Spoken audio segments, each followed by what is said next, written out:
tô na área de novo no quadro De Olho na Educação. Olha só, um assunto muito importante hoje, a leitura colaborativa ou compartilhada é um exemplo de estratégia que favorece o desenvolvimento da compreensão leitora dos alunos. Por isso eu estou aqui com a Juliana, que vai bater um papo com a gente aqui na TV Câmara Campinas. Por essa razão, Juliana, a prática é destaque nas aulas de muitos professores, é isso mesmo? Sim, essa prática é destaque nas aulas de muitos professores e há muitos anos, né? E eu acho que alguns professores foram esquecendo disso ao longo do tempo, mas isso é importante, tanto para a compreensão do leitor típico, né, da criança sem nenhum problema de aprendizagem, como para as crianças com alterações de aprendizagem, né? Entendi. Agora, para o pessoal de casa compreender um pouco melhor o que é essa situação. O que é, na verdade, Juliana, leitura colaborativa? Porque trata-se de uma atividade em que os alunos estudam um determinado texto juntos, com a mediação do professor. É bem por aí? Sim, sim. Então, assim, a leitura colaborativa e leitura compartilhada, ela é feita de várias maneiras, né? Ela pode ser feita, por exemplo, de uma forma individual. Você está com o seu pequenininho lá, que está no primeiro ano e aprendendo a ler, em que ele vai ler algumas palavrinhas e você vai completar aquilo com ele, né? Ou seja, ele lê uma parte, você lê outra parte, né? E ela pode ser feita também em grupo, em que você pega várias crianças e cada criança vai ler um trechinho daquilo que tá proposto. O que é importante disso? É que quando você está usando, você está lendo e você está falando em voz alta, você está usando várias áreas cerebrais, né? Então, quando a gente está fazendo uma leitura silenciosa, a gente está usando só o que a gente chama de lobo occipital, só a parte de trás do cérebro. Nós estamos lendo com os olhos, mas quem está interpretando é a parte de trás do cérebro. Quando a gente está lendo em voz alta, nós estamos também usando o que a gente chama de todo o outro circuito do lobo temporal, dessa parte daqui do lobo parietal de execução, ou seja, de escuta. Então, quando a gente faz as duas coisas juntas, a gente bota todo o cérebro para funcionar. E aí é muito importante para as crianças, porque às vezes a gente está falando de um leitor que ele tem compreensão na leitura do que ele está fazendo, mas ele ainda não tem ritmo, ele ainda não tem entonação. Então, quando você está escutando isso através de um amigo, isso também fica, acaba ficando de uma maneira mais fácil, né?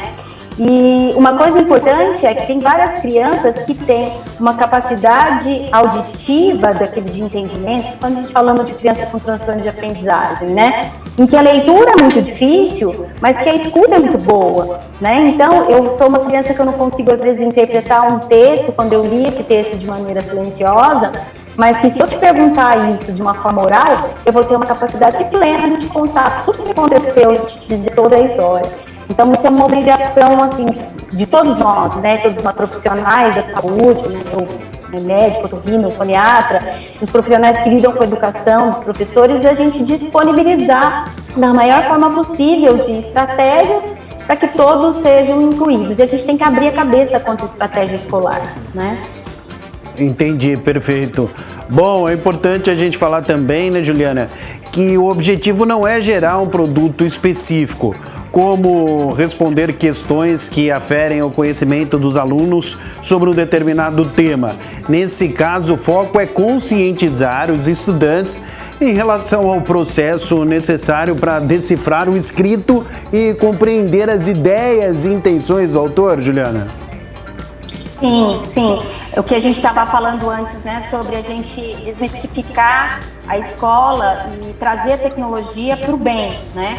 Então, quando a gente fala de audiobooks, né, quando a gente fala de adolescentes que estão no ensino médio, por exemplo, e aí tem que ler Machado de Assis e vão entrar ali numa videoaula sobre Machado de Assis e a explicação do texto, isso não é necessariamente ruim, muito pelo contrário, né? Então, eu acho que qualquer ferramenta que você use e que a gente constitua uma desmistificação da leitura, um acesso a essa criança ou adolescente e um auxílio à interpretação, ele é válido. né? Então, dentre eles, eu acho que existem várias formas de a gente se compartilhar, né, essas ferramentas e de se compartilhar a leitura, né? Eu acho que isso faz com que a gente seja mais inclusivo, né? Ou seja, eu dou um acesso a todos de qualquer forma para que se haja um acesso à leitura, né?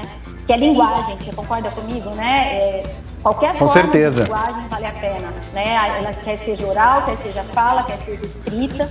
E o que a gente tem que colocar na cabeça é que tem crianças, tem jovens com alguns transtornos de linguagem, dislexia, por exemplo, que o que acontece ali? É como se eu tivesse uma língua diferente, né? Então eu não sei falar japonês, mas eu estou escutando aquilo, eu estou lendo aquilo em japonês. Mas se você me contar aquela história, aquilo para mim vai fazer um sentido muito diferente, né? Então eu acho que qualquer forma de linguagem vale a pena. Portanto, a leitura colaborativa tem um caráter mais reflexivo, né? E as estratégias utilizadas devem sempre observar essas características, Juliana? Isso, as estratégias elas devem ser adaptadas de acordo com a característica de cada grupo, né? E às vezes no mesmo grupo você vai adaptar estratégias diferentes para diferentes tipos de crianças, né? Em que cada um vai poder contribuir de forma diferente, né? E não necessariamente eles vão estar no mesmo nível de linguagem, não necessariamente eles vão estar no mesmo nível de alfabetização, mas cada um deles pode contribuir de forma diferente. Bom, e elas podem, inclusive, incluir a avaliação de conhecimentos prévios da turma sobre um tema, o levantamento de antecipações, inferências e identificação dos valores apresentados pelo autor? Sim, com certeza, né? Com certeza. Então, ali um estudo prévio feito sobre isso, né?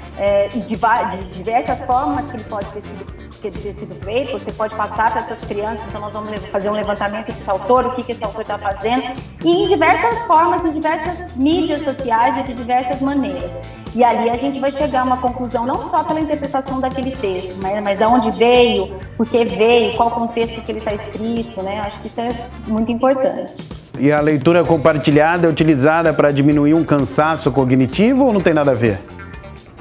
Tudo a ver. Legal. Né? Tudo a ver. Ainda mais em tempos agora pandêmicos, né? Eu acho que a leitura em tela é uma leitura... O tempo de tela é um tempo cansativo, né? Em que o nosso processamento auditivo, por melhor que ele seja, ele não é o mesmo, né? A gente tem o delay da tela, a gente tem o delay disso tudo. Isso faz com que a gente tenha que fazer o que a gente chama de fechamento auditivo. Então, eu escutei o que você está falando, mas a sua voz ainda não chegou, mas eu estou predizendo o que você está me dizendo porque a gente sabe do contexto, né? Então, isso tudo gera um cansaço grande. Não sei se vocês têm percebido, eu tenho percebido particularmente, em que esse tempo de tela mental de todos nós, ele tem diminuído muito o nosso índice de concentração. Está cada vez mais difícil da gente se concentrar num livro para a gente ler, está cada vez mais difícil a gente se concentrar, até em filmes, se brincar, né? A gente quer coisas curtas, porque a de concentração está difícil. Então, quando você usa essa estratégia, eu acho que ela traz esse conforto, esse nível de concentração, ele vai aumentar também, né? É muito mais legal do que eu fazer isso de forma coletiva, do que eu ter aquela vontade, aquele tempo de concentração para fazer aquilo sozinho. Então, eu acho que ela é uma forma muito interessante, sim, de aumentar esse tempo de concentração e de entendimento. Um livro acima do nível, né, de leitura vai possibilitar que a criança, por exemplo, ou até mesmo o adolescente que seja, né, trabalhe o vocabulário dentro do contexto de uma história? Sim. Olha que interessante, eu tenho um filho que tá com 10 anos e está no 5º ano, né? E eles estão lendo Monteiro Lobato e Reinações de Narizinho.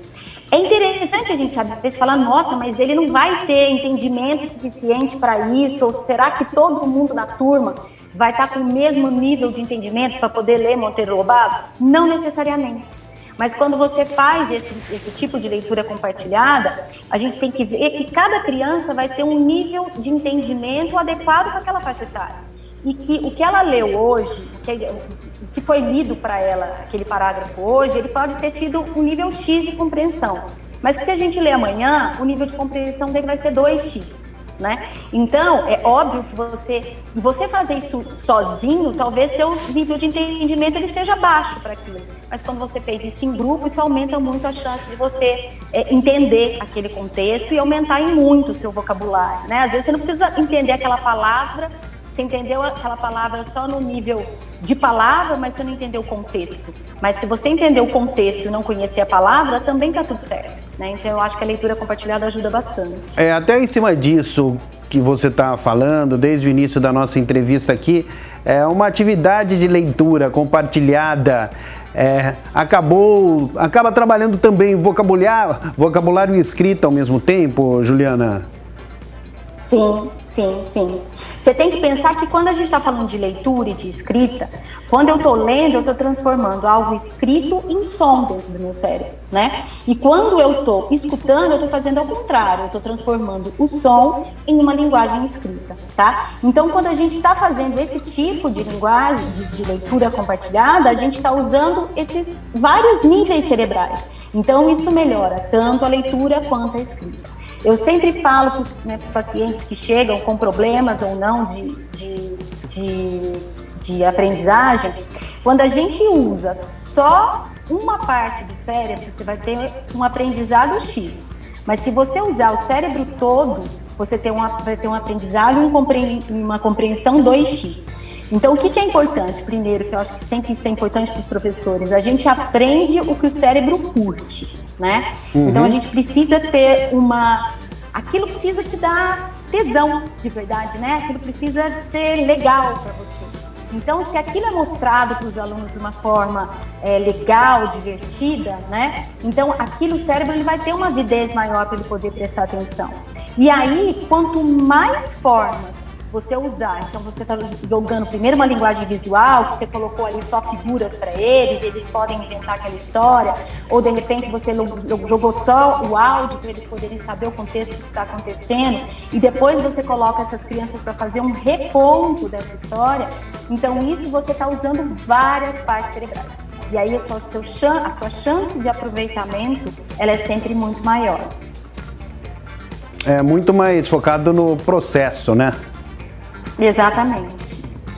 É bem legal, bem bacana. Bom, eu acho que a nossa entrevista foi bem legal, bem interessante. Você esclareceu várias dúvidas de um assunto certamente muito importante. Mais alguma coisa para a gente encerrar que você queira destacar aqui na TV Câmara Campinas, Juliana?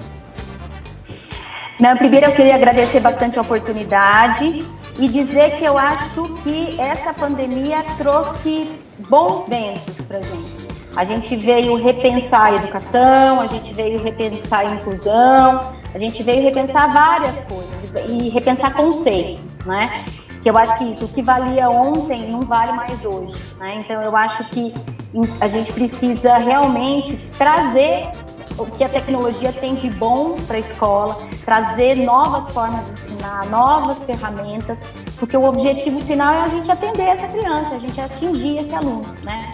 E quanto mais a gente conseguir disseminar conhecimento, disseminar ferramentas, eu acho que mais efetivo a gente vai ser na educação, né? Que só eles que vão mudar o mundo pra gente aí mesmo. É isso aí, perfeito, obrigado. Obrigada a você. Então tá bom, eu volto com você, Gabriel Castro.